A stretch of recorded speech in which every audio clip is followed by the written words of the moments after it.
علی بھائی آپ سے اگلا سوال ہے. ہم نے بچپن سے جمعۃ المبارک کے خطبوں میں علماء کرام سے حضرت موسیٰ علیہ السلام کے مبارک زمانہ میں موجود ایک بہت ہی امیر شخص کا واقعہ سن رکھا ہے جس کا نام قارون تھا. اس کی دولت کے خزانوں کی چابیاں 70 اونٹوں پر لادی جاتی تھیں، لیکن اللہ تعالیٰ نے اسے اس کے خزانے سمیت زمین میں دھنسا دیا.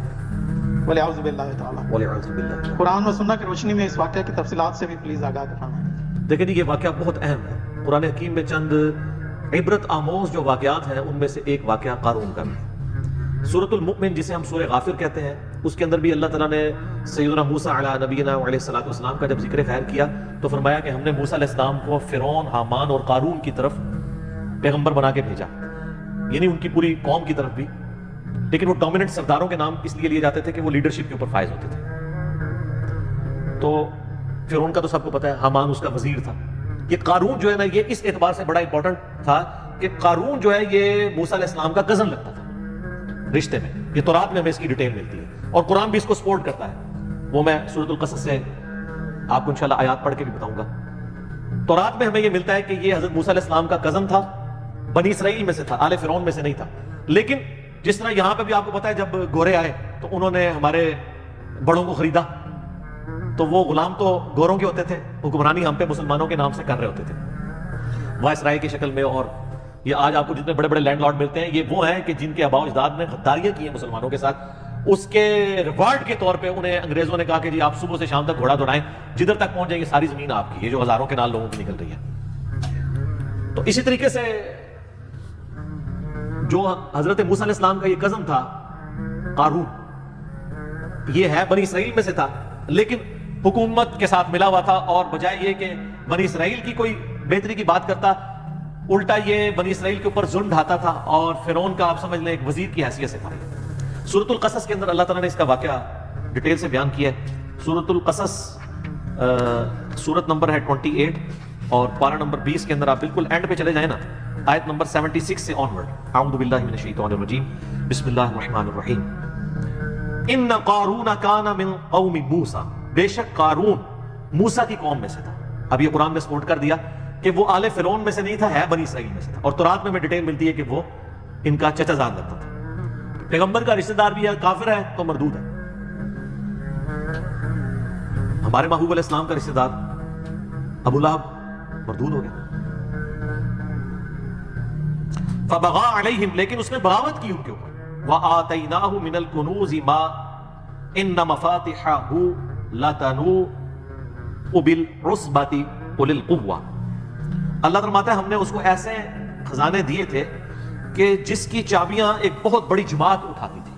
یہ 70 اونٹوں والی بات تو، یہ 70 اور اونٹ تو ویسے ہی سال لگ جاتے ہیں نا. قرآن میں اتنا ہی ذکر ہے کہ بہت بڑی جماعت تھی جو صرف چابیاں اس کی اٹھاتی تھی. ہو سکتا ہے اونٹوں کے اوپر وہ لاتے تھے تو 70 بھی، یعنی بڑی 70 کا عدد ویسے عربی زبان میں کثرت کے لیے بھی استعمال ہوتا ہے. اذ قال له قومه لا تفرح، جب اس کی قوم نے اس سے کہا کہ مت شیخی بگاڑ. ان اللہ لا يحب الفرحین، بے شک اللہ تعالیٰ شیخی بگاڑنے والے کو پسند نہیں کرتا. دولت آتی ہے تو شیخی تو پھر بگاڑتا ہی ہے نا انسان، الا ما شاء اللہ. وابتغی فیما آتاک اللہ الدار الآخرہ، اور جو اللہ نے تجھے اتنا مال دیا ہے اس سے آخرت کی زندگی طلب کر، مراد کے اللہ کی راہ میں خرچ کر. جو بخاری مسلم میں حدیث ہے کہ انسان کہتا ہے میرا مال میرا مال میرا مال، حالانکہ تیرا مال تو وہ ہے جو تو نے کھا کے ختم کر لیا یا پہن کر بوسیدہ کر لیا، باقی تو تیرے ورثاء کا مال ہے. یا پھر تیرا مال وہ ہے جو تو نے اللہ کی راہ میں خرچ کر کے آخرت کے لیے محفوظ کر لیا. تو نبی علیہ السلام فرمایا تمہارا مال 3 قسم کا ہے، کھا پی لیا، پہن لیا، یا اللہ کی راہ میں خرچ کر کے قیامت کے دن کے لیے محفوظ کر لیا، باقی تمہارے ورثاء کا مال ہے. ایک اور حدیث ہے بخاری مسلم میں، نبی صلی اللہ علیہ وآلہ وسلم نے فرمایا انسان کے 3 دوست ہیں، 2 دنیا میں رہ جاتے ہیں، صرف ایک ہی قبر میں جاتا ہے. اس کا مال اور اس کے رشتہ دار وہ قبر سے باہر رہتے ہیں، اس کے اعمال ساتھ قبر میں جاتے ہیں. تو اعمال میں ظاہر ہے جو مال اس نے خرچ کیا ہوگا وہ ساتھ قبر میں جائے گا، باقی مال باہر رہ جائے گا. ایک اور حدیث ہے بخاری مسلم میں، نبی صلی اللہ علیہ وآلہ وسلم نے فرمایا ابن آدم کے پاس اگر سونے کی 2 وادیاں ہوں تو وہ خواہش کرے گا میرے پاس تیسری بھی آ جائے. اس کا پیٹ صرف قبر کی مٹی بھرے گی. اسی لیے بخاری اور مسلم دونوں میں آتا ہے، نبی صلی اللہ علیہ وآلہ وسلم نے فرمایا اے اللہ محمد اور آل محمد صلی اللہ علیہ وآلہ وسلم کو بس اتنا ہی رزق دینا کہ ان کی روح اور جسم کا رشتہ برقرار رہے، یعنی سبسسٹنس لیول. اور ایک اور حدیث بخاری اور مسلم، اور یہ مزے کی بات ہے جتنی میں نے حدیثیں بیان کی ہیں متفق علیہ ہیں، بخاری میں بھی ہے مسلم میں بھی، یہ کہانی شریف نہیں ہے، بیسٹ کتابیں جو ہیں ان میں، اور وہ ہے واقعہ ایلا والی حدیث جو نبی علیہ السلام 1 مہینے کے لیے اپنی بیویوں سے ناراض ہو گئے تھے اس بات کے اوپر کہ انہوں نے زیادہ نان و نفقہ ڈیمانڈ کیا تھا. زیادہ کیا تھا؟ کچھ بھی نہیں تھا زیادہ، لیکن وہ نبی علیہ السلام کے فقر کے اعتبار سے زیادہ تھا. تو سورۃ الاحزاب کی آیات نازل ہوئی کہ اپنی بیویوں کو اختیار دیں کہ میں تمہیں مال دے کے چھوڑ دیتا ہوں، اور اگر تم اللہ اس کا رسول اور آخرت کا گھر چاہتی ہو پھر اسی غربت میں نبی علیہ السلام کے ساتھ گزارا کرنا ہے. تو حضور نے ایک بیوی کو آ کے آفر دی، سب نے اللہ اور اس کے رسول کو چوز کیا الحمدللہ. تو اس حدیث میں آتا ہے وہ جو نبی علیہ السلام 1 مہینے تک ناراض ہو کے اپنی بیویوں سے چھت پہ چلے گئے، تو حضرت عمر فاروق جب ملنے کے لیے گئے تو نبی علیہ السلام ایک چٹائی پہ لیٹے ہوئے تھے، آپ کے اوپر کرتا بھی نہیں تھا، صرف تہمت باندھی ہوئی تھی. اٹھ کے بیٹھے تو چٹائی پہ جب نشان چٹائی کے جسم پہ دیکھے تو حضرت عمر کی آنکھوں سے آنسو نکلے.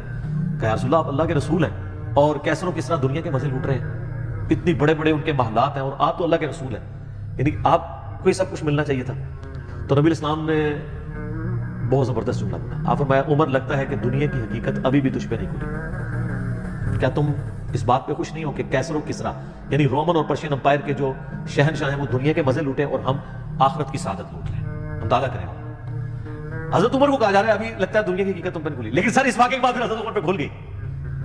سر پھر ان کا ڈنڈا اتنا سخت تھا کہ جتنا عرصہ وہ رہے ہیں نا، نہ خود آرام کھایا نہ کسی کو کھانے دیا، اس لیے اللہ تعالیٰ نے ان کے دور میں رومنز اور پرشینز کو گرایا ہے. تو جنہوں نے حضور کی صحبت کی ہوئی تھی ان کو پتا تھا کہ نبی علیہ السلام کی زندگی کتنی فقر میں گزری، ان کو دنیا کا مال دھوکہ نہیں دے سکتا تھا. بہرحال اس واقعے کی طرف واپس آئیں، سورہ قصص والا. تو اس کے ساتھیوں نے کہا کہ تجھے جو اللہ نے دیا ہے نا اسے آخرت طلب کر، وَلَا تَنْسَ نَصِيبَكَ مِنَ الدُّنْيَا، اور دنیا میں بھی جو تو نے خرچ کرنا ہے اپنے لیے لوگوں کے اوپر اس کو بھی بے شک مت بھول. ہم یہ نہیں کہتے کہ سب کچھ اللہ کی راہ میں خرچ کر دے، اپنا بھی حصہ لے اس میں سے. وَأَحْسَنِ كَمَا أَحْسَنَ اللَّهُ إِلَيْكَ، اور تو لوگوں کے اوپر احسان کر اس مال کے ذریعے جس طرح اللہ نے تجھے مال دیا، یعنی اللہ کے دیے ہوئے سے اللہ کی راہ میں خرچ کر، غریبوں کے اوپر لگا. وَلَا تَبْغِ الْفَسَادَ فِي الْأَرْضِ، اور دیکھ اس کے ذریعے زمین میں فساد تو مت مچا. اگر تجھے دولت ملی ہے، یہاں پہ بھی آپ دیکھ لیں جس کے پاس دولت آئی ہے وہ ڈان بنا ہوا ہے، اس کے لیے جناب بڑا وکیل کیا جج کرنا بھی کوئی مسئلہ نہیں ہے، وہ جج بھی کر لیتے ہیں. ظاہر ہے ججوں نے کئی فیصلے دیے ہیں نا ایسے کہ جی ان کے اپنے جج بکے ہوئے تھے، تو وہ کسی نے پیسہ لگایا تو بکتے ہیں نا. ان اللہ لا يحب المفسدین، بے شک اللہ تعالیٰ زمین میں جو فساد کرنے والے ہیں نا ان کو پسند نہیں کرتا. اب اتنی زیادہ نصیحت سننے کے بعد دماغ کا خمار دیکھیں کہ قارون جواب میں کیا کہتا ہے.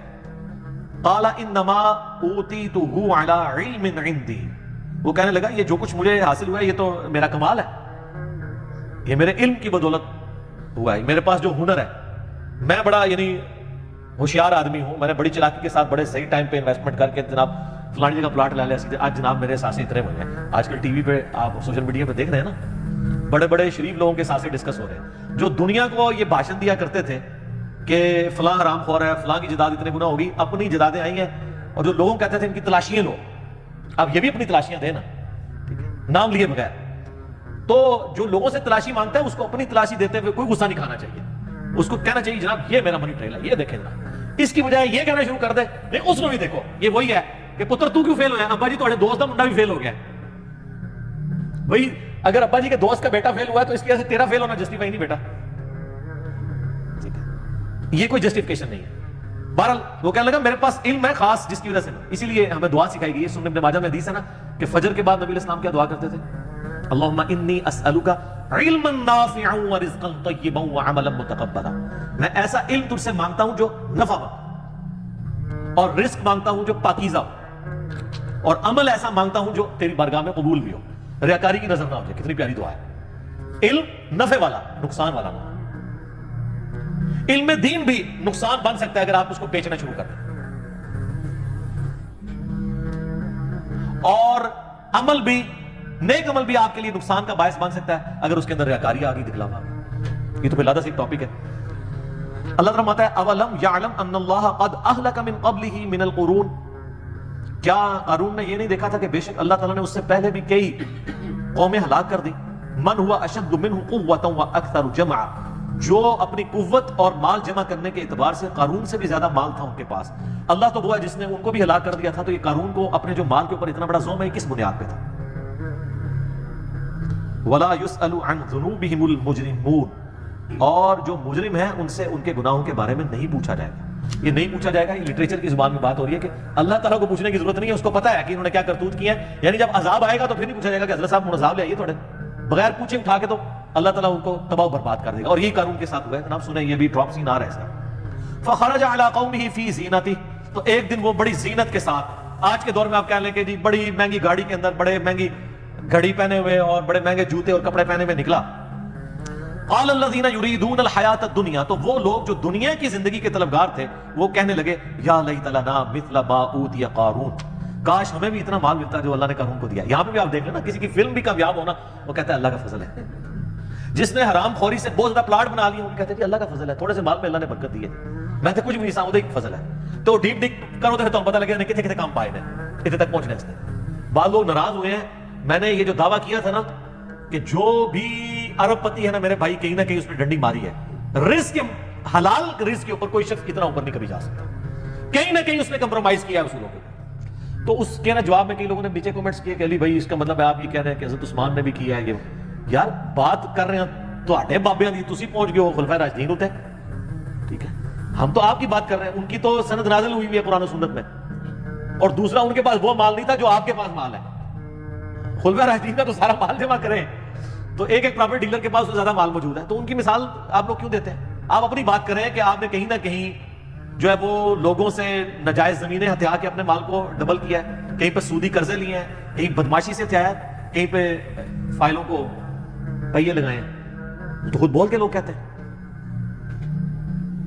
تو کہنے لگے کاش جو قارون کو دیا گیا نا اس طرح کا فضل ہمارے میں بھی ہوتا. انہ لذو حظ عظیم, یہ تو بڑا قسمت کا دھنی ہے, اللہ نے اس کو اتنا دیا, اللہ نے دیتا نا جی. تو ہم تکلیف ہے سانو نہیں تکلیف, جہدے کول ہے نا انہوں ہی تکلیف کٹنی پڑی آخرت وچ. وقال الذین اوتوا العلم, اللہ فرماتا ہے جو علم والے تھے نا, یہاں اب آپ کو پتہ چلا ہے کہ دولت کے اوپر لگام علم کی ہونا پھر انسان صحیح رہتا ہے.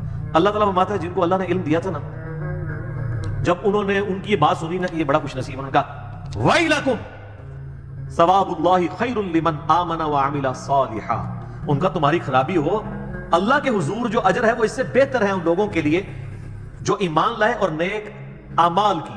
ولا یلقاها الا الصابرون, لیکن اس کو وہی لوگ حاصل کر پائیں گے جو صبر کرتے ہیں. ایک یہ معنی ہے, اور دوسرا معنی یہ ہے کہ اس حقیقت تک وہ لوگ پہنچیں گے, اس علمی حقیقت تک کہ یار اصل زندگی تو آخرت کی زندگی ہے جو صبر کرنے والی. دونوں معنی بیان درست ہیں. دنیا تو ساری صبر پہ چل رہی ہے, پورے کا پورا دین, پوری کی پوری زندگی صبر ہے.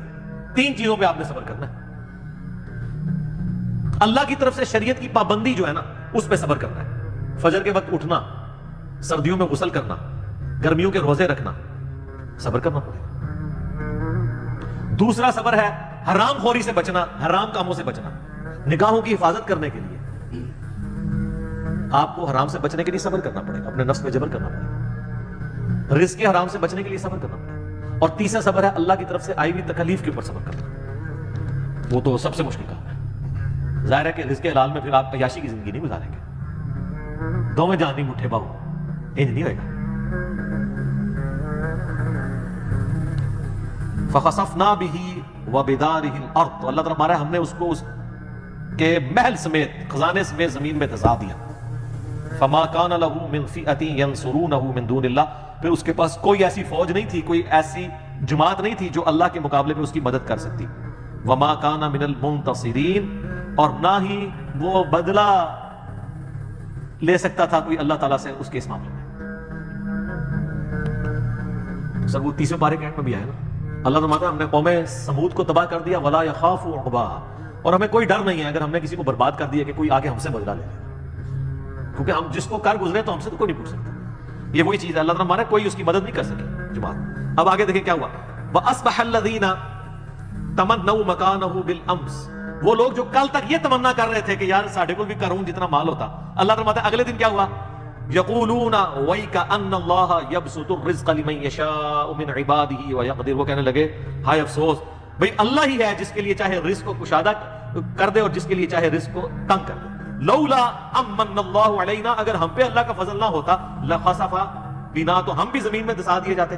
وہ لوگ جو کل کہہ رہے تھے ہمیں بھی اس نے دولت رکھے, شکر ہے جناب عزیز زمین میں دھسا دیے گئے.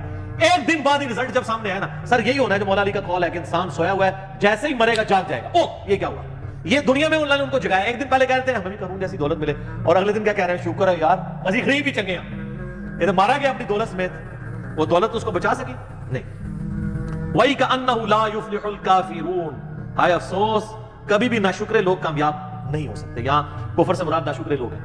لیکن ناشکری ہے نا, اللہ نے رزق دیا تھا, اللہ نے نعمتیں دی تھی, آپ نے اللہ کی راہ میں خرچ نہیں کی, اپنی عیاشیوں کے اوپر خرچ کی ہیں, تو یہ ناشکری ہے.